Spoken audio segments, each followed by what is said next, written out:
আলহামদুলিল্লাহ আলহামদুলিল্লাহ আলহামদুলিল্লাহ। দোয়া দোয়া ভাই, দোয়া করি একটু। আপনারাও দোয়া করেন আর ভিডিও শেয়ার করবেন। যত বেশি শেয়ার করবেন তত বেশি মানুষের সামনে যাবে। আর সবাই দুই হাত তুলে দোয়া করি, কারণ একটু আগে ইরান যে ঘটনা ঘটাইছে আর ইসরায়েল থেকে যে বার্তা আসছে, এখন পর্যন্ত একটা ধোঁয়াশা আটকায় আছে। নিহু কি আসলে মরে গেছে কিনা আল্লাহ ভালো জানে। গতকাল ইরানের উপরে আমেরিকা এবং ইসরায়েলে যৌথ হামলা শুরু হয়েছে। ইরানের রাষ্ট্রীয় টেলিভিশন দেশটার সর্বোচ্চ নেতা আয়াতুল্লাহ আলী খামেনির মৃত্যুর খবর নিশ্চিত করছেন। ইন্না লিল্লাহি ওয়া ইন্না ইলাইহি রাজিউন। সেটা হলো দখলদার বাহিনীর যিনি প্রধান কসাই বাড়িতে আজকে ব্যাপক অ্যাটাক হয়েছে। তার যে রেসিডেন্স, তার যে কার্যালয়, সেখানে শক্তিশালী খাইবার সেখানে মিসাইলে লন্ডভন্ড করে ফেলেছে খামেনি বাহিনী। গতকাল ইরানের উপরে আমেরিকা এবং ইসরায়েলে যৌথ হামলা শুরু হয়েছে। ইরানের রাষ্ট্রীয় টেলিভিশন দেশটার সর্বোচ্চ নেতা আয়াতুল্লাহ আলী খামেনির মৃত্যুর খবর নিশ্চিত করছেন। ইন্না লিল্লাহি ওয়া ইন্না ইলাইহি রাজিউন। সৃষ্টিকর্তা এই শহীদের মৃত্যু কবুল করুন। এখন এই যুদ্ধের ভবিষ্যৎ কি? কেউ কেউ কইতেছেন ইরানের তো আসলে পাল্টা আঘাত করার মতো তেমন কিছু নাই, কিছু ক্ষেপণাস্ত্র ছাড়া। ক্ষেপণাস্ত্র ব্যয়বহুল, এইটার একটা স্টক আছে, সেটা শেষ হয়ে যেতে পারে দ্রুত। বিমান দিয়ে বোমা মারা অনেক বেশি কস্ট এফেক্টিভ, তাই এই যুদ্ধে ইরান টিকবে না। তার উপরে আমেরিকা আর ইসরায়েল একসাথে আক্রমণ করছে, আর ইরান ওইদিকে কাতার, বাহরাইন, জর্ডান, আরব আমিরাত, সৌদি আরব আর ইসরায়েলেও একসাথে পাল্টা আক্রমণ করছে। ইরান একা অসংখ্য শত্রুদের সাথে একসাথে লড়তেছে। একা এতগুলো রাষ্ট্রের সাথে একই দিনে যুদ্ধ বাধায় দেওয়ার ইতিহাস দুনিয়াতে আরেকটা আছে কিনা মিলিটারি বিশেষজ্ঞরা বলতে পারবেন, আমি খুঁজে দেখছি, পাই নাই। এটি একটা অভাবনীয় যুদ্ধ, এমন যুদ্ধ আগে কখনো হয় নাই। ইরান একটা মরণ কামড় দিছে, এমন ভাবে যে আমি তো মরবই, তোমাদের সাথে নিয়ে মরবো, এই স্টাইলে। এই যুদ্ধে ইরানকে পরাজিত হবে, অন্য পরাশক্তিগুলো কি অবস্থান নেবে? আর আমেরিকা আসলে লাগলো কেন ইরানের পিছনে? আমেরিকার লাভ কি? এই জটিল রাজনীতি বুঝলে পরিষ্কার হয়ে যাবে বিশ্ব রাজনীতি, ভূ রাজনীতি এগুলো কি আসলে কিভাবে কাজ করে। আসেন আজকাল আলাপ আল্লাহর নামে শুরু করি। আলোচনা শুরুর আগে আমরা একটু সংক্ষেপে জেনে নিই আগে কি কি ঘটছিল, তাহলে ইরানের সংকট কেন তৈরি হলো সেটা বুঝতে পারবো। ইরানের পারমাণবিক কর্মসূচি নিয়ে 2000 সালের দিক থেকে পশ্চিমা দেশগুলোর সঙ্গে একটা টানাপোড়েন চলতেছিল। অভিযোগ ছিল ইরান হয়তো পারমাণবিক অস্ত্র বানাইতেছে। পৃথিবীর প্রত্যেকটা দেশে পারমাণবিক কর্মসূচি আছে, কিন্তু বাংলাদেশেরও আছে। এটা শুধু বোমা বানাইতে লাগে না, ইলেকট্রিসিটি বানাইতে লাগে, আমাদের চিকিৎসার জন্য লাগে, ক্যান্সার চিকিৎসার জন্য লাগে, রেডিওথেরাপি মেশিনে লাগে, আপনারা জানেন, এক্সরের জন্য লাগে, এমনকি বুকে যে হার্টের ডাক্তারেরা স্টেন্ট বসায় না, ওই টাইমেও লাগে। স্টেন্ট লাগাইতে গেলে দেখবেন যে ডাক্তার, নার্স, টেকনিশিয়ানরা বুকে স্যার কোনা এরকম একটা ছোট বাক্সের মতো সাদা এটা পড়ে থাকে, রেডিয়েশন মাপ। যাই হোক, ইরান পারমাণবিক অস্ত্র বানাবে এই ভয়ে জাতিসংঘ, ইউরোপিয়ান ইউনিয়ন, যুক্তরাষ্ট্র ইরানের উপরে কঠোর অর্থনৈতিক নিষেধাজ্ঞা দেয়। ইরানের তেল রপ্তানি কমে যায়, ব্যাংকিং ব্যবস্থা প্রায় বিচ্ছিন্ন হয়ে অর্থনীতি স্থবির হয়ে যায়। এই অচল অবস্থা কাটাইতে 2015 সালে ইরান এবং 6 বিশ্বশক্তির মধ্যে একটা চুক্তি হয়। এটা চুক্তিটার নাম ছিল JCPOA, মানে হইতেছে joint comprehensive plan of action. কি ছিল সেই চুক্তিতে? চুক্তির মূল কথা ছিল ইরান তার পারমাণবিক কর্মসূচি সীমিত করবে আর বিনিময়ে নিষেধাজ্ঞাটা উঠবে। পারমাণবিক কর্মসূচি সীমিত রাখা মানে প্রকৃতিতে যে ইউরেনিয়াম পাওয়া যায়, মানে যেটা থেকে পারমাণবিক শক্তি আসে আর কি, ওইটা দিয়ে কিছু হয় না। ওইটাতে ঘন করা লাগে, ঘন ঘন। মানে ধরেন চিনি ছাড়া চা হইতেছে প্রাকৃতিক ইউরেনিয়াম, পাইনসা চা হইতেছে অল্প সমৃদ্ধ ইউরেনিয়াম, মানে একটু ঘন হয়েছে। হালকা মিষ্টি চা হইতেছে মাঝারি সমৃদ্ধ ইউরেনিয়াম, আর কড়া মিষ্টির চা হইতেছে আর বোমা তৈরি গ্রেডের অতি সমৃদ্ধ ইউরেনিয়াম। এটা কেমনে ঘন করে এই ইউরেনিয়াম? মানে মাখন তোলা দেখেছেন না, যে ঘুটা দিয়ে ঘুরায়, টিকিংকে ঘুরে ঘন করে। ইরান রাজি হয় যে এই ইউরেনিয়াম সমৃদ্ধকরণটা মাঝারি পর্যায়ে রাখবে, মানে যেটা দিয়ে আরামসে বিদ্যুৎ বানানো যাবে, চিকিৎসার কাজ করা যাবে। এবং আন্তর্জাতিক পারমাণবিক সংস্থা যেটা জাতিসংঘের IAEA, ওটাকে কঠোর নজরদারি সুযোগ দেবে। নজরদারি চলতেছিল। এর ফলে চুক্তি স্বাক্ষর করার পর একটা বড় অংশের আন্তর্জাতিক নিষেধাজ্ঞা উঠে নেওয়া হয়। ইরানের তেল রপ্তানি বাড়ে, বিদেশি বিনিয়োগও আসে। কিন্তু 2018 সালে ট্রাম্প এই চুক্তি একতরফাভাবে বাতিল করে দেয়। যুক্তি ছিল চুক্তিটা যথেষ্ট কঠোর না, মানে ট্রাম্পের পছন্দ মতো মন মতো হয় না। আবার নিষেধাজ্ঞা আরোপ করা হয়। ইরান দেখে আচ্ছা আমিও তো তাহলে ইউরেনিয়াম ঘন করবো, আমার তো লাভ নাই, চুক্তিতে তো আমি নাই। তারা পারমাণবিক বোমা বানানোর মতো ঘন করে ফেলে ইউরেনিয়াম। কাছাকাছি ইরানের যুক্তি, আমেরিকা আগে চুক্তি ভাঙছে, আবার নিষেধাজ্ঞা দিছে, তাই বাধ্য হয়ে প্রতিক্রিয়া দেখাইতেছি। চুক্তি ভাঙার দায় যুক্তরাষ্ট্রের। এখন যুক্তরাষ্ট্র কি চায়? এক নাম্বার, ইরান যেন ইউরেনিয়াম আর সমৃদ্ধ নামার করে, মানে ঘন না করে। এটি শেষ না, তার মজুদ যেটা আছে সেটা যেন কমায়, এটি শেষ না। আবার কঠোর নজরদারিতে যেন রাজি হয়, এখানেই শেষ না। সে যেন তার ব্যালিস্টিক মিসাইলের কর্মসূচি ত্যাগ করে, এটা যেন না বানায়। আর কে এটি শেষ না, হিজবুল্লাহ ইয়ামেনের হুতিদের যেন সাহায্য না করে। আবার ইসরায়েল দাবি করে ইরানের পারমাণবিক অবকাঠামো পুরো চূর্ণ বিচূর্ণ করে দিতে হবে, এটা শেষ করে ফেলতে হবে, মাটির সাথে মিশাই দিতে হবে। একটা দেশে বাইরের দুইটা রাষ্ট্রের ইচ্ছা মতো চলতে হবে, আমেরিকা ইসরায়েল যা চাইবে তাই চলতে হবে। এটা কোনো মর্যাদা সম্পন্ন দেশ করবে? করবে না। এবার আসেন দেখি আসল প্রশ্ন, আমেরিকা ইসরায়েলকে ইরানকে হারাতে পারবে? প্রথমে বলে নি, আমেরিকার ইসরায়েলের সম্মিলিত সামরিক ক্ষমতার ধারে কাছেও ইরান নাই। তাইলে কি ইরান হেরে যাবে? না, এই প্রশ্নের উত্তর অত সহজে দেওয়া যাবে না। আসলে আমরা আলাপটা শেষ করলে বুঝবেন আসলে ইরান হেরে যাবে কিনা। যুদ্ধ তো শুধু অস্ত্রের কস্ট বেনিফিট অ্যানালাইসিস না, যুদ্ধ রাষ্ট্রের কাঠামো, ইতিহাস, ভূগোল, মনস্তত্ত্ব সব মিলে একটা পূর্ণাঙ্গ সমীকরণ। আর সেই সমীকরণে ইরানকে সহজে হারানো খুবই কঠিন, প্রায় অসম্ভব। কেন? আমাদের একটু ইতিহাসে ফিরে যেতে হবে। ইরানকে বুঝতে হইলে 1953 সাল থেকে শুরু করতে হবে, যখন ইরানের তেলের মালিকানা ইরানের ছিল না, ব্রিটিশ কোম্পানি ছিল। BP নাম দেখেন নাই যে, এর ছিল মালিকানা ব্রিটিশ পেট্রোলিয়াম। 1953 সালে একটা ন্যাশনালিস্ট সরকার ক্ষমতায় আসে, প্রধানমন্ত্রী ছিল মোসাদ্দেক। সে তেল জাতীয়করণ করছিল। এর প্রতিক্রিয়া আমেরিকা সিআইএ কে দিয়া অভ্যুত্থান ঘটায়, তাকে সরায়, শাহকে ক্ষমতায় বসায়। সেই ঘটনা ইরানের রাজনৈতিক চেতনায় গভীর ছাপ ফেলে। বিদেশি হস্তক্ষেপ মানে জাতীয় অপমান। এই বোধ ইরানের রাষ্ট্রীয় স্মৃতির একটা অংশ হয়ে যায়, কালেকটিভ মেমোরির একটা অংশ হয়ে যায়। তারপরে 1779 সালে বিপ্লব হয়, ইরানের বিপ্লব। শুধু ধর্মীয় আবেগ না, বরং দীর্ঘদিনের ক্ষোভ, অপমানবোধ, বিদেশি আগ্রাসন, জাতীয় সম্পদ দখলের বিরুদ্ধে একটা প্রতিক্রিয়া, সব মিলায় রাষ্ট্র একটা নতুন কাঠামো নেয়। ইরানের পর বিপ্লবের নতুন শাসন ব্যবস্থা খুব দ্রুত নিজেদের পাওয়ার কনসলিডেট করে ফেলে। সেনাবাহিনীর ভিতরে যে সমস্ত শাহপন্থী উপাদান ছিল সেগুলো ভেঙে দিয়ে তারা নিজেদের অবস্থান মজবুত করে ফেলে। ফলে বহু বছর পরেও সামরিক অভ্যুত্থান ও গণবিক্ষোভ এই সরকার কিন্তু পড়ে যায়নি। এটা কাকতালীয় না, এটা একটা কাঠামোগত ফল। কিছুদিন আগে সারা ইরানে ব্যাপক বিক্ষোভ হয়েছে না? আন্তর্জাতিক শক্তি সাপোর্ট দিচ্ছে, আমেরিকা সাপোর্ট দিচ্ছে, ইরান সরকার বর্বরভাবে রক্তপাত ঘটায় বিক্ষোভ দমন করছে, হাসিনার মতো পড়ে যায় না কিন্তু। যদিও ইরানের সমাজ গভীরভাবে বিভক্ত হয়েছে, ইরানের বর্তমান রেজিম পছন্দ করে না এবং ইরানিয়ানদের সংখ্যা বাড়ছে অনেক। 1980 সালে ইরাক আক্রমণ করে ইরানকে। প্রথম থেকে ইরান দুর্বল ছিল, এলাকা দখল হয়ে যায়, কিন্তু 1982 সালের মধ্যে ইরান অধিকাংশ দখলকৃত এলাকা পুনরুদ্ধার করে ফেলে। সাদ্দাম হোসেন ভাবছিলেন যে আক্রমণে ইরানের ভিতরে একটা অভ্যুত্থান হবে, বিপ্লবী সরকার পড়ে যাবে। বাস্তব হয়েছে উল্টা, যুদ্ধ রাষ্ট্রকে আরো সংহত করছে, জনগণ, সামরিক বাহিনী সবাই সরকারের পিছনে দাঁড়িয়েছে। এই যুদ্ধ দীর্ঘায়িত হয়েছিল, বিপুল প্রাণহানি হয়েছিল। খোমেনি আপোষহীন ছিলেন, তিনি আমেরিকা সোভিয়েত দুই শক্তিকে গ্রেট শয়তান বলছিলেন। এর ফলে ইরাক ইরান যুদ্ধের সময় আমেরিকা, সোভিয়েত ইউনিয়ন, আরব রাষ্ট্র অনেকেই ইরাককে সাহায্য দেয়, সেজন্য যুদ্ধটা দীর্ঘ হয়। তবুও ইরান রাষ্ট্র হিসেবে ভেঙে পড়েনি, বরং দীর্ঘ যুদ্ধ তাকে আরো যুদ্ধ সহনশীল রাষ্ট্রে পরিণত করছে। এই আক্রমণ ইরানকে আরো সংহত করবে কিনা সেটা আগামী কয়েকদিনের দুনিয়া দেখবে। খামেনির মৃত্যুর পরে কি ঘটবে এখন অনুমান করা শক্ত, কিন্তু সম্ভাব্য সিনারিও কি হতে পারে সেটা আমরা একটু আলাপ করতে পারি। যদি শুধু আকাশ থেকে বোমা মারা হয় তাতে সামরিক স্থাপনা ক্ষতিগ্রস্ত হতে পারে, কিন্তু রেজিম চেঞ্জ হয় না, সরকার পতন নিশ্চিত হয় না। ইতিহাসে দেখা গেছে নো ফ্লাই জোন বলেন, দীর্ঘ বোমা বর্ষণ বলেন, এসব চলতে পারে বছরের পর বছর, কিন্তু স্থল আক্রমণ ছাড়া, গ্রাউন্ড ইনভেশন ছাড়া রেজিম চেঞ্জ করা কঠিন। ইরানে গ্রাউন্ড ইনভেশন কেন কঠিন? প্রথমত ভূগোল। স্থল পথে ইরানে ঢুকতে গেলে পশ্চিম ইরানের দীর্ঘ জাগ্রস পর্বতমালা অতিক্রম করতে হবে। পাহাড়ি ভূখণ্ডে বড় আকারের সেনা, ট্যাঙ্ক, সরবরাহ লাইন এগুলো গায়ে নেওয়া খুব কঠিন। সরু গিরিপথ থাকে, উঁচু নিচু পথ থাকে, এখানে যারা প্রতিরক্ষা করে, ডিফেন্স করে, তাদের বেশি সুবিধা। ইরান মূলত একটা বিশাল উচ্চভূমি, চারপাশে পর্বতমালা, মাঝখানে মরুভূমি, আর জনবসতি অনেক জায়গায় পাহাড়ের ভেতরে আড়ালে। এই ভূগোল আক্রমণকারীদের জন্য তিনভাবে বিপজ্জনক। একটা হচ্ছে মেকানাইজ বাহিনী, এগুলো ট্যাঙ্ক ইত্যাদি গাড়ি, বহর টহর এই সমস্ত নিয়ে যখন আগাইতে যায় তখন গতি কমে যায়। সংকীর্ণ উপত্যকার মধ্যে দিয়ে যেতে হয়, চোখ পয়েন্ট আছে, মানে যেখানে আটকে যেতে পারে। এইসব জায়গায় কনভয় আটকে গেলে ক্ষয়ক্ষতি দ্রুত পারে, উপর থেকে আক্রমণ করবে। যারা ডিফেন্স করে তাদের এখানে সুবিধা, উচ্চভূমি থেকে নজরদারি করতে পারে, অ্যাম্বুশ করতে পারে, প্রতিরক্ষা লাইন তৈরি করা তুলনামূলকভাবে সহজ। ইরান সবসময় এই অ্যাডভান্টেজে থাকবে। রাজধানী বা নগরগুলো এগুলো ইনসুলেটেড, মানে বড় শহরগুলো অনেকটাই পাহাড়ি বলয়ে সুরক্ষিত, চারিপাশে পাহাড়, দ্রুত ধাক্কায় কুইক থ্রাস্ট যেটাকে বলে মিলিটারি ভাষায়, এটা ফলে না কঠিন। ইরান সমতল ইরাকের মতো না, এখানে ভূগোল নিজেই এক ধরনের প্রতিরক্ষা বাহিনী হয়ে থাকে। এরপর আছে লজিস্টিক্স বা সরবরাহ। ইনভেশন মানে শুধু সৈন্য যাওয়া না, এটা সাপ্লাইয়ের যুদ্ধ বটে। স্থল আক্রমণে যেটা মানে সাপ্লাই চেইনের উপরে বেঁচে থাকা, সাপ্লাই লাইনের উপরে বেঁচে থাকা। প্রত্যেকদিন বিপুল জ্বালানি, গোলা বারুদ, খাবার, যন্ত্রাংশ এই সমস্ত দীর্ঘ রুটে এনে পৌঁছাইতে হবে। পাহাড়, মরুভূমি এই সমস্ত পরিবেশে কনভয় ট্রান্সপোর্ট ইন্টেন্সিভ এবং সিকিউরিটি ইন্টেন্সিভ হয়। একবার সাপ্লাই লাইন যদি ভেঙে যায় তাহলে ফ্রন্ট লাইনের শক্তি থাকলেও এটা কার্যত থেমে যায়, কাজ করতে পারে না, আক্রমণ করতে পারে না। এটাই বড় পার্থক্য। গ্রাউন্ড ক্যাম্পেনে আপনার যুদ্ধ ক্ষমতা নির্ভর করে সাপ্লাই পৌঁছায় কিনা এটার উপরে। এরপর আছে এন্ট্রি প্রবলেম, কোন দিক থেকে ঢুকবে। এটা এই রাজনীতিতে অনেক সময় সামরিক সমস্যার চেয়ে বড় হয়ে যায়। ইরানে বড় স্কেলে স্থল আক্রমণ করতে গেলে প্রতিবেশী দেশগুলো ঘাটি করিডোর দরকার পড়বে, কিন্তু আঞ্চলিক রাষ্ট্রগুলো রাজনৈতিক ঝুঁকি নিতে চায় না। নিজেদের ভিতরে অস্থিরতা, ইরানের পাল্টা আঘাত, এই সমস্ত কারণে এই অ্যাক্সেসটা দিতে চায় না এবং দেয়ও নি কেউ। এই জন্য অপারেশনাল প্ল্যানিং খুব জটিল হয়ে যায়। ইরান যেটা সিকিউরিটি স্ট্র্যাটেজি নিয়ে চলে, এটার একটা প্রতিরক্ষার ধারণা আছে, এটাকে বলে A2AD প্লাস অ্যাসিমেট্রিক। এটা দিয়ে সময় কেনে এবং খরচ বাঁচে। A2AD এটা আবার কি আসলে এটা বুঝে দেখি, এনা সামরিক টার্ম ইউজ করলাম আর কি, কুল লাগে না এগুলো শুনলে, বুঝে কই।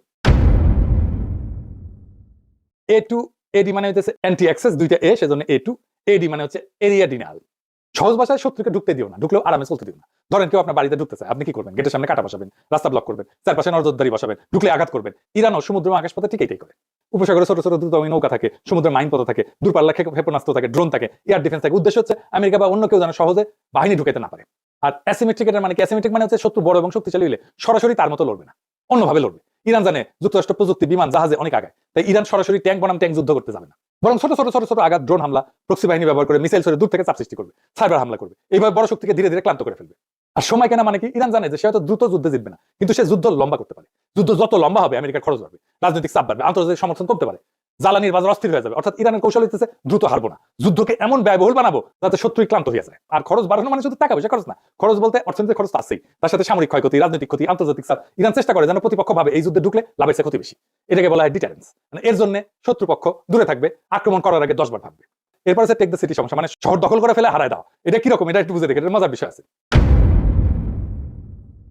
ইরানের জনসংখ্যা বড় এবং অনেক, 31টা প্রদেশ আর 1,500 শহর। বড় শহরে 30টা, তারও বেশি। বড় শহরে ঢুকলে যুদ্ধ বদলায় যায়, কিন্তু ট্যাঙ্ক, আর্টিলারি অ্যাডভান্টেজ কমে যায়, স্নাইপার গুরুত্বপূর্ণ হয়ে যায়, তারপরে মাইন টাইন ছোট ইউনিটের প্রতিরোধ এই সমস্ত বাড়ে, বেসামরিক ক্ষয়ক্ষতি দ্রুত রাজনৈতিক সংকট তৈরি করে ফেলে।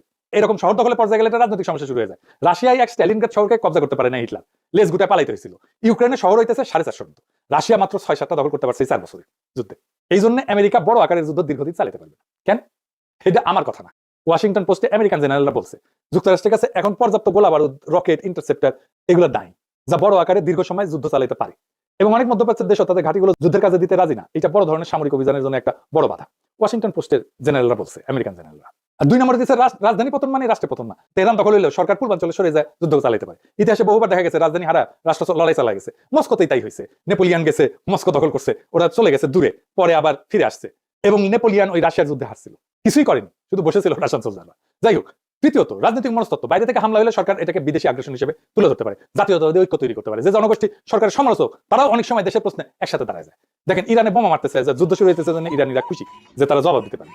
চতুর্থত আমেরিকার নিজস্ব রাজনৈতিক বাস্তবতা, বড় আকারে স্থলযুদ্ধ মানে বিপুল খরচ, দীর্ঘ সময় আভ্যন্তরীণ রাজনৈতিক চাপ, শুধু নৌ এবং বিমান শক্তি দিয়ে সীমিত হামলা চালানো তুলনামূলকভাবে সহজ, কিন্তু স্থল বাহিনী মোতায়েন করা একটা ভিন্ন মাত্রার সিদ্ধান্ত। আরেকটা দিকে হচ্ছে এয়ার স্ট্রাইকও কিন্তু সস্তা না। আধুনিক জেট বিমানের প্রত্যেক ঘন্টার ফ্লাইং খরচ, নির্ভুল অস্ত্রের মূল্য সব মিলায় দীর্ঘমেয়াদী ব্রহ্মবর্ষণও কিন্তু খুব ব্যয়বহুল। যদি দ্রুত রাজনৈতিক ফল না আসে, তাতে আক্রমণকারী পক্ষের আগ্রহ কমে যেতে পারে। ইয়ামেনে হুতিদের উপরে দীর্ঘ বোমা বর্ষণ করছে আমেরিকা, তা হুতিরা আত্মসমর্পণ করছে, করে নাই।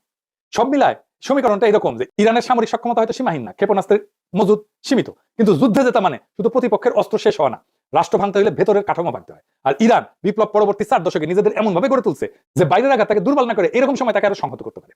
সুতরাং বর্তমান যৌথ হামলা ইরানকে ক্ষতিগ্রস্ত করতে পারে, কিন্তু শুধু আকাশ যুদ্ধ দিয়ে ইরানের সরকারকে সরানো, রাষ্ট্র কাঠামো ভেঙে ফেলা তা সহজ বা নিশ্চিত না। এরপরে ইরানের হাতে আছে 2টা স্ট্র্যাটেজিক অ্যাসেট। কি সেটা? এইটা পারমাণবিক বোমার চাইতে শক্তিশালী। একটা হইতেছে হরমুজ প্রণালী, 20 মিলিয়ন ব্যারেল তেল যায় প্রত্যেকদিন এটা দিয়ে। 8টা দেশের তেল যায় সারা দুনিয়ায়, ইরান, ইরাক, ওমান, আমিরাত, সৌদি আরব, বাহরাইন, কাতার, সারা দুনিয়ার 20 থেকে 25% তেল এই ছোট্ট সাগরপথ দিয়ে যায়। এইটা ইরানের নিয়ন্ত্রণে। সৌদি, কুয়েত আর কাতারের 90% তেল এই রাস্তায় যায়। আরেকটা হইতেছে ইয়ামেনের পাশে আরেকটা গুরুত্বপূর্ণ প্রণালী আছে, তার নাম হচ্ছে বাব এল মানদেব। এইটা লোহিত সাগর আর গালফ অফ এডেন এই দুইটাকে যুক্ত করে। এর মাধ্যমে জাহাজগুলো সুয়েজ খাল হয়ে ইউরোপ, এশিয়া এই রুটে চলাচল করে। এদিক দিয়ে তেল যায়। এখান থেকেও প্রত্যেকদিন ধরেন 7 থেকে 10 মিলিয়ন ব্যারেল তেল, পেট্রোলিয়াম পণ্য এদিকে যায়। এইটা প্রায় 10% মতো তেল পরিবহন করে, বৈশ্বিক তেলের। এটাও ইরান হুতিদের দিয়ে আংশিক বা পুরোপুরি বন্ধ করে দিতে পারে। এতে কোন কোন দেশ ক্ষতিগ্রস্ত হবে? আমরা তো হবই, আমরা দুধবাদ, ইন্ডিয়া হবে, ইউরোপ হবে, চায়না হবে, ব্যাপকভাবে ক্ষতিগ্রস্ত হবে। সেটা বড় ব্যাপার না, কিন্তু এই কারণেই বলা যায় ইরানকে আঘাত করা সম্ভব, কিন্তু সেটা ইতিহাস, ভূগোল এবং রাষ্ট্র কাঠামো বিচারে তাই অসম্ভব। এখন প্রশ্ন হইতেছে ট্রাম্পের কি লাভ ইরানকে আক্রমণ করে? অন্য লাভের মধ্যে আছে আমেরিকাকে ট্রাম্প তো গ্রেট বানাবে, মেক আমেরিকা গ্রেট এগেন। ও গুয়াত নাই সাম রাধাকৃষ্ণের নাম। তো এখন যারা ওর কম্পিটিটর, মানে ধরেন ইউরোপ, তারপরে চায়না, তাদের চাপে ফেলতে পারে। ইউরোপ আর চায়নাকে সে যুদ্ধ বাধা এই দুই শক্তিকে চাপে ফেললো, তেল পাইলো না, এক্সট্রা লাভ, তাদের ইকোনমি চাপে পড়বে, ইউরোপ এবং চায়নার ইকোনমি চাপে পড়বে এই যুদ্ধের কারণে, কারণ তাদের জ্বালানি আসবে না। ইউরোপ আর চায়নার ইকোনমি দারুণভাবে ক্ষতিগ্রস্ত হবে। আর ইন্ডিয়া আমার অনুমান সিস্টেম করে আসছে ও মোদির সফরে, আবার হয়তো রাশিয়ান তেল নিবে, এই কনসেশন দিয়ে আসছে। ট্রাম্প তো কিছু না পেলে কিছু দেয় না। একবার তো নেতা নেওয়ার মনোরঞ্জনের জন্য নাচছিল মোদি, এপস্টেইন ফাইলে আসছে। এইবার আমার অনুমান আফগানিস্তান আর পাকিস্তানের মধ্যে যুদ্ধটা ওই মোদি লাগাইছে, পাকিস্তানকে সীমান্তে বিজি রাখবে। এখন তালেবান আর ইন্ডিয়া তো জিগরি দোস্ত, পাকিস্তান যেন কোনোভাবে আর এইদিকে নজর দিতে না পারে, সাহায্য করতে না পারে ইরানকে, সে তো আবার ইরানের বন্ধু। আবার ভারতীয় রাষ্ট্রায়ত্ত company India ports global limited, সে ইরানের চাবাহারের শহীদ বেহেশতি টার্মিনাল পরিচালনা করে। ভারত সেখানে ক্রেন, কার্গো হ্যান্ডলিং এই সমস্ত ইকুইপমেন্ট বসাইছে। এখান থেকে কোনো গোয়েন্দা তথ্য নিতে পারে। এই পোর্ট হয়তো তাদের কাজে লাগতে পারে ইসরায়েলের। ইরানের এই পোর্ট ম্যানেজমেন্টের দায়িত্ব তো উচিত হয় না দেওয়া ইরানের, ওরা তো সবচেয়ে বেশি বুঝে। আবার ওমানের ডোকোমেও একটা পোর্ট আছে যেখানে লজিস্টিক অ্যাক্সেস আছে, মেইনটেনেন্স অ্যাক্সেস আছে ইন্ডিয়ার। এটা আবার হরমুজ প্রণালীর জাস্ট বাইরে, ফলে পারস্য উপসাগরের উত্তেজনা হলে বিকল্প অপারেশন পয়েন্ট হিসেবে এটা কাজ করতে পারে। হয়তো ইন্ডিয়া পোর্টগুলো থেকে কোনো সাহায্য দিবে ইসরায়েলকে, আমেরিকাকে, হইতে পারে গোয়েন্দা তথ্য বা লজিস্টিক্স। ইরান হয়তো সামরিক দিক থেকে দুর্বল, কিন্তু ইরান কোনো ফাঁকা মরুভূমি রাষ্ট্র না। 1953 সালের অপমান, 1979 সালের বিপ্লব, 8 বছরের যুদ্ধ, এই রাষ্ট্রের ডিএনএতে বেঁচে থাকার রাজনীতি বসে আছে। খামেনি নিহত হয়েছে, তাহলে হয়তো নেতৃত্ব বদলাবে, কিন্তু রাষ্ট্র কি ভেঙে পড়বে? ইতিহাস বলে খুব সহজ না। যদি শুধু আকাশ হামলা হয়, অবকাঠামো ক্ষতিগ্রস্ত হবে, কিন্তু রেজিম চেঞ্জ এটা স্থল আক্রমণ ছাড়া প্রায় অসম্ভব। ইরান হয়তো দুর্বল, কিন্তু কোন ঠাসা রাষ্ট্র সবচেয়ে বিপজ্জনক হয়? এই যুদ্ধের ফল নির্ভর করবে কে বেশি শক্তিশালী তার উপরে না, বরং কে বেশি সময় ধরে টিকতে পারবে তার উপরে। আর বিশ্ব রাজনীতি আজ আবার প্রমাণ করছে ভূ রাজনীতি মানে মানচিত্রের রেখা না, ভূ রাজনীতি মানে শক্তি, স্মৃতি, অর্থনীতি আর প্রতিরোধের সমীকরণ। আসন্ন দিনগুলো নির্ধারণ করবে এটা কি একটা সীমিত সামরিক অভিযান নাকি নতুন এক বৈশ্বিক অস্থিরতার সূচনা। আল্লাহ আমাদেরকে সবাইকে হেফাজত করুন। এই রক্তক্ষয়ী যুদ্ধ বন্ধ হোক। ইনকিলাব জিন্দাবাদ। আলহামদুলিল্লাহ, আলহামদুলিল্লাহ, আলহামদুলিল্লাহ। দোয়া ভাই, দোয়া করি একটু, আপনারাও দোয়া করেন আর ভিডিও শেয়ার করবেন। যত বেশি শেয়ার করবে তত বেশি মানুষের সামনে যাবে, আর সবাই 2 হাত তুলে দোয়া করি। কারণ একটু আগে ইরান যে ঘটনা ঘটাইছে আর ইসরায়েল থেকে যে বার্তা আসছে, এখন পর্যন্ত একটা ধোঁয়াশা আটকায় আছে। নিহু কি আসলে মরে গেছে কিনা আল্লাহ ভালো জানে। তো আমাদের ইরানের সর্বোচ্চ নেতা যখন আমরা সেম ঘটনাটা বললাম, আমিও নিউজটা করছিলাম যে না তিনি নিরাপদে আছেন, ইরান স্বীকারোক্তি দেয় নাই, এখন ইসরায়েলও সেম স্টাইলে স্বীকারোক্তি দিচ্ছে না, হতে পারে বাইচা আছে আবার শেষও হয়ে যেতে পারে। দর্শক, ইসরায়েলি প্রধানমন্ত্রীর কার্যালয় এবং ইসরায়েলি বিমান বাহিনীর কমান্ডারের যে কার্যালয়, সেই অবস্থানগুলোতে ইরানের যে সামরিক ভান্ডারে থাকা ওয়ান এন্ড অনলি ব্লুটুথ ক্ষেপণাস্ত্র খাইবার মিসাইল বিদ্যুৎ গতিতে চলে, তো সেই খাইবার মিসাইল দিয়ে আঘাত করেছে আপনার ইরান, আর এতে ব্যাপক ক্ষতিগ্রস্ত হয়েছে তথ্য সামনে এসেছে। অবস্থান নিহুর এখন পর্যন্ত স্পষ্ট না। নিহু কি এই অভিযানের সময় তার কার্যালয়ে ছিল, তার বাসভবনে ছিল? তথ্যসূত্র বলছে ছিল। যদি থেকে থাকে তাহলে এই মুহূর্তে হয়তোবা ওই পারের পথে, আর যদি না গোয়েন্দা সংস্থাগুলোর তথ্য থাকে বা সামহাও বুঝতে পারে যে ইরানের হাতে যে মেশিনারি আছে এটা চাইলে যে কোনো জায়গায় ইসরায়েলের নিয়ে খেলতে পারে, তো সেই ক্ষেত্রে হয়তো ভিন্নতা থাকতেও পারে। তবে আমরা দোয়া করি যেন ঘটনা সত্যি হয়। ইরানের সংবাদ সংস্থা তাসনিম নিউজ বলছে লক্ষ্যভিত্তিক এবং আকস্মিক এই হামলার কথা ঘোষণা দিয়েছে বিপ্লবী গার্ড বাহিনী, অর্থাৎ তারা বলছে যে সুনির্দিষ্ট টার্গেট করে আমরা অভিযান চালাবো। খেয়াল আছে, আমি আজকে একটা নিউজ দিয়েছিলাম না কালকে, যে বড় একটা ঘটনা ঘটতে যাচ্ছে, ব্যাপক প্রস্তুতি নিয়েছে ইরান। প্রতিবেদন বলছে এই অভিযানের পর নেতানিয়াহুর পরিণতি এখন অনিশ্চয়তার মেঘে আচ্ছন্ন। আর এই ঘটনার পর ইসরায়েলের পক্ষ থেকে এখন পর্যন্ত আনুষ্ঠানিকভাবে কোনো রকম মন্তব্য করা হয়নি। দর্শক, তাসনিম নিউজ বলছে এই পর্যন্ত ইরান, ইসরায়েল এবং যুক্তরাষ্ট্রের আঞ্চলিক ঘাঁটিগুলোর বিরুদ্ধে ড্রোন ও ক্ষেপণাস্ত্র হামলার 10টি ধাপ সম্পন্ন হয়েছে। এখন ইরানের দাবি ইসরায়েলি প্রধানমন্ত্রীর যে কার্যালয়, সেই কার্যালয়ে তাদের মিসাইল টার্গেট করেছে, হিট করেছে, এমনকি তার যে বাসভবন সেখানেও একযোগে চালানো হয়েছে। কিছু মনে পড়তেছে না? এটা খেয়াল করেন তো। গতকালকে যখন গত পরশুদিন আমাদের সর্বোচ্চ না থেকে শাহাদাত করানো হলো, তো এখানটা কৌশল অবলম্বন করা হয়েছিল। কৌশলটা কি ছিল? যে একযোগে ওনার কার্যালয়, ওনার বাসভবন বা সম্ভাব্য যেই জায়গায় তিনি থাকতে পারেন, গোয়েন্দা সংস্থা, সিআইয়ের তথ্য, এই সবকিছু মিলে তারা কিন্তু একসাথে একটা সিরিজ অভিযান চালাইছিল, যেন এ থেকে যদি তিনি বিয়ে যান বি শেষ হবে, বিয়ে থেকে সি যান সি শেষ হবে, যেখানেই হোক কোথাও না কোথাও তো আছে। এখন এই বান্দার জন্য আমি আল্লাহর কাছে দোয়া করি, আল্লাহ যেন গরিবদের, আমাদের নিপীড়িত মানুষদের দোয়া কবুল করে এবং কি তাকে আল্লাহ যেন ওই পারে নিয়ে আনে। তো এখন পর্যন্ত ঘটনা নিয়ে নানান বক্তব্য আছে। ইসরায়েল মুখে কুলু বেটে রাখছে, আন্তর্জাতিক কিছু গণমাধ্যম বলছে যে নিহু কার্যালয় ছিল, কেউ বলছেন বাসভবনে ছিল, কেউ বলছে যে রেস্টে ছিল, কেউ বলছে যে বাংকারে ছিল, কেউ বলছে শেষ আলহামদুলিল্লাহ, কেউ বলছে না এখনো শিওর হওয়া নাই, আমরা ছবি দেখি নাই। আবার এআই দিয়ে অনেক এডিট করা ছবি ভিডিও ভাইরাল হয়ে গেছে, কিন্তু এআই দিয়ে এগুলো অরিজিনালি আমি যতক্ষণ পর্যন্ত আপনাদেরকে নিউজটা না দিচ্ছি, তবে যারা আন্তর্জাতিক গণমাধ্যম অথেন্টিক তাদেরকে ফলো না করবেন। সো এই ব্যাপারে শতভাগ নিশ্চিত হয়ে কোনো কিছু বলা যাচ্ছে না, বাট ঘটনা যে ঘটছে শুকরান। সেটা হলো দখলদার বাহিনীর যিনি প্রধান কসাই বাড়িতে আজকে ব্যাপক অ্যাটাক হয়েছে। তার যে রেসিডেন্স, তার যে কার্যালয়, সেখানে শক্তিশালী খাইবার সেখান মিসাইলে লন্ডভন্ড করে ফেলেছে খামেনি বাহিনী। এবং শুধু তার কার্যালয় নয়, বিমান বাহিনীর যিনি প্রধান তার কার্যালয়টিও গড়িয়ে দিয়েছে খামেনি বাহিনী। পাশাপাশি বেরশেবায় ব্যাপক মিসাইল অ্যাটাক চলছে, হাইফাতে ব্যাপক মিসাইল অ্যাটাক চলছে, তেল আবিবে ব্যাপক মিসাইল অ্যাটাক চলছে। কয়টা শহরের কথা বলবো, যে ফুটেজগুলো আসছে শুধু আগুনের কুণ্ডুলি দেখা যাচ্ছে এবং ব্যাপক ভয়াবহ দৃশ্য অবতরণ হয়েছে সেই দেশটির ভেতরে। তারা খামেনিকে হত্যার পর এত বড় মাসুল দেবে কল্পনা করেনি। তারা মনে করেছিল খামেনিকে হত্যার পর পুরো কন্ট্রোল তাদের হাতে চলে আসবে, ইরানের সরকার বিরোধীরা মাঠে নেমে আসবে এবং তারা খুব সহজে রেজিম চেঞ্জ ঘটাবে। কিন্তু পুরো পৃথিবী দেখছে ইরানের শক্তিমত্তা, কি করতে পারছে তারা। পুরো ইরান এখন পাগল হয়ে গেছে, তারা ছাড় দিচ্ছে না কিছুকে। ইতিমধ্যে ইরানের কাছে কয়েকটি গ্রুপের কয়েকটি মিত্র রাষ্ট্রের মাধ্যমে বার্তা পাঠিয়েছে আমেরিকা, সৌদি আরব। তারা আলোচনা চায়। ইরানের পররাষ্ট্রমন্ত্রী বলছেন কোনো আলোচনা নেই, কোনো আলোচনার রাস্তা আর কেউ রাখেনি। সর্বোচ্চ নেতার হত্যার মধ্য দিয়ে আলোচনার সব দরজা বন্ধ হয়ে গেছে, এটা ইরানের পররাষ্ট্র মন্ত্রণালয় থেকে বলা হয়েছে। পাশাপাশি বলা হয়েছে ইরান এখন মোজাইক অপারেশনে আছে। এই মোজাইক অপারেশনটা কি আমি আপনাদের বলবো একটু ভালো করে। সাউন্ড কি ঠিক আছে? কেউ বলছেন ক্লিয়ার আসছে না, কেউ বলছেন ঠিক আছে, আমি আসলে বুঝতে পারছি না। যাক, কিছু করার নেই দর্শক। এই হঠাৎ করে লাইভের মধ্যে আমি যতটুকু পারি চেষ্টা করি আপনাদের, আমি পরবর্তী আপনাদের আবার ক্লিয়ার করার চেষ্টা করবো। আমার টেকনিক্যাল টিম আসতেছে। এখন যেটা হলো, সৌদি আরব তারা বুঝতে পারছে যে তারা একটা ভুল ট্র্যাপে পা দিয়েছে। কারণ ইরান হঠাৎ করে সৌদি আরবের উপর এত বড় ধোলাই চালাবে এটা তারা বোঝে নাই। ইরানের ইন্টেলিজেন্স গুলো জানিয়ে দিয়েছে যে আমেরিকা বা দখলদারদের আক্রমণের পেছনে কোন কোন মুসলিম রাষ্ট্র আছে, কে কে বন্ধু এসে ঢুকেছে কিন্তু আবার পেছন থেকে ছুরিটা মেরেছে। সৌদি আরবের সবচেয়ে বড় তেল শোধনাগার আরামকো জ্বলছে, এখন নিভাতে পারেনি। এতে করে তেলের দাম ঊর্ধ্বগতিতে উঠে গেছে। হরমুজ প্রণালীতে ব্যাপক অ্যাটাক চলছে, ইরান পুরো ক্লোজ করে দিয়েছে, যে ঢুকছে তাকে মারছে। তেলের দাম কয়েক গুণ বেড়ে গেছে। পুরো বিশ্ব এই মুহূর্তে অস্থির। পুরো একটা দেশ পুরো পৃথিবীকে নাচিয়ে ছাড়ছে। একদিকে ফ্রান্স বলছে যে আমরা আমেরিকার সাথে লড়বো, ভাবছিলাম, তবে এখন তারা বলছে এখন আমরা সিদ্ধান্ত নেইনি, তার মানে পিছু হটতেছে। জার্মানিও তাদের সুর পরিবর্তন করছে, এমনটি শোনা যাচ্ছে। ব্রিটেন তাদের সুরে একটু নরম ব্যাপার নিয়ে এসছে। অর্থাৎ ইরানের ধোলাই যখন বাড়ছে ক্রমান্বয়ে, তারা বুঝতেছে যে এই ধোলাইতে ঢুকে নিজের পিছনটাকে কেন ধ্বংস করবো। এখন যে বিষয়টি তৈরি হয়েছে, আরবের মধ্যে ব্যাপক অ্যাটাক চলছে। আরব রাষ্ট্রগুলোকে টার্গেট করে করে হিট করা হচ্ছে এবং দখলদার দেশের ভেতরে করা হয়েছে।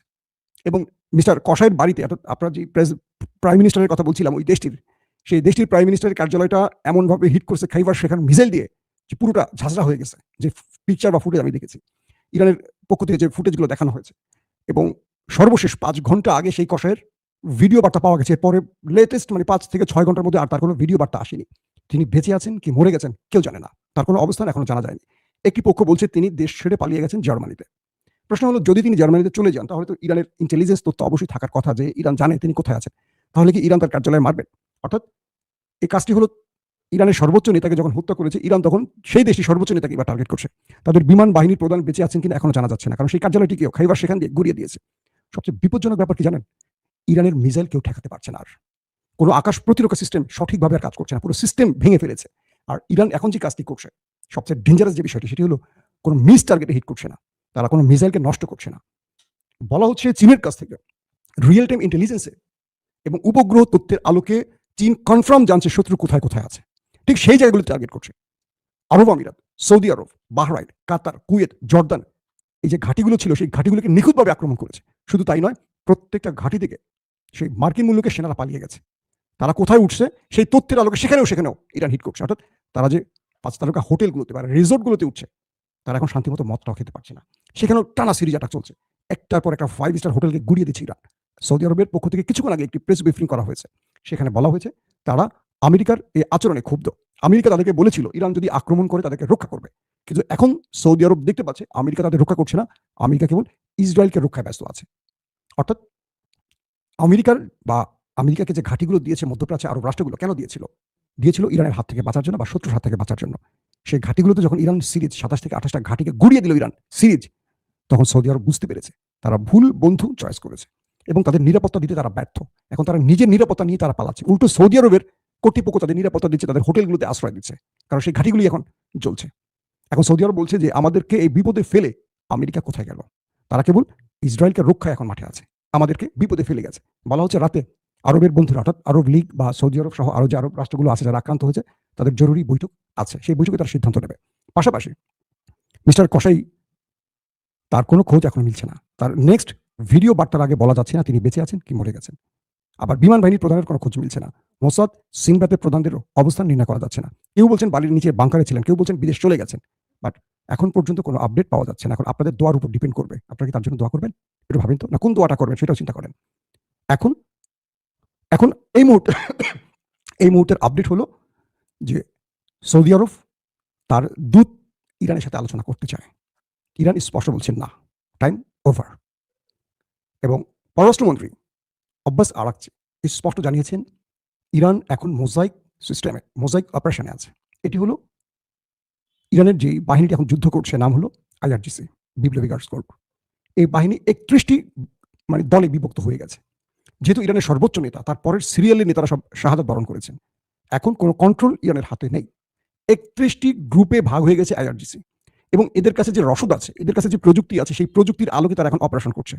এই 31টি গ্রুপ নিজেরা সমন্বয় করে অপারেশন করছে। এখন রাষ্ট্রের কোনো কন্ট্রোল তাদের হাতে, মানে রাষ্ট্রের কোনো পররাষ্ট্রমন্ত্রী বলবেন বা কোনো আলোচনার মাধ্যমে কোনো সমাধান খুঁজবেন, সেই ব্যক্তিরা তো নাই দুনিয়ায়, সব চলে গেছে। আর আইআরজিসির পক্ষ থেকে বলা হয়েছে যে তারা আর কোনো নির্দেশনা নিচ্ছে না রাষ্ট্রের কাছ থেকে, তারা প্রতিশোধ দেবেন। এই প্রতিশোধের জন্য তারা যা করার তা করবেন। তারা বলছেন যে আমাদের সুপ্রিম লিডার পৃথিবীতে নেই, আমরা যার নির্দেশ মানি। আমেরিকা পড়ে গেছে এক মহা বিপদে, কারণ এখন তারা আলোচনা করবেন কার মাধ্যমে? তারা মনে করেছিলেন খামেনিকে হত্যার মধ্য দিয়ে পুরো কন্ট্রোল তারা নেবেন, কন্ট্রোল এখন কারো হাতে নাই। এই মোজাইক অপারেশনটা খুব ডেঞ্জারাস। 31 থেকে 32টি আইআরজিসির গ্রুপ ইউনিট ভাগ হয়ে এখন লড়াই করছে। প্রত্যেকের নিজের ইচ্ছা মতো এখন লড়াই করছে, প্রত্যেকে নিজের ইচ্ছা মতো। এক গ্রুপ আরেক গ্রুপের নির্দেশনা দিচ্ছে না। যে গ্রুপের যেই দায়িত্ব, ধরেন খাইবার সেখান যারা মারছে নেতানিয়াহুকে টার্গেট করে, তারা টার্গেটে হিট করছে, একদম কোনো মিস ফায়ার হয় নাই। মজার ব্যাপার হলো কুয়েতে মার্কিন 3টি সবচেয়ে আধুনিক যুদ্ধ বিমান F-15 ওপারে চলে গেছে।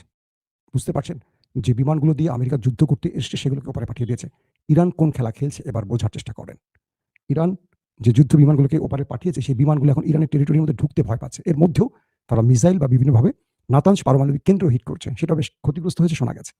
ইরানের মধ্যেও তারা ব্যাপক অ্যাটাক করছে, আর ইরান সেই অ্যাটাকার গুনছে না। ইরানের পক্ষ থেকে বলা হয়েছে আপনারা রাজপথ আর মসজিদ ছাড়বেন না। লড়াইটা এখান থেকে শুরু হবে এবং এই লড়াইটা চলবে যতক্ষণ ইরান বন্ধ না করে।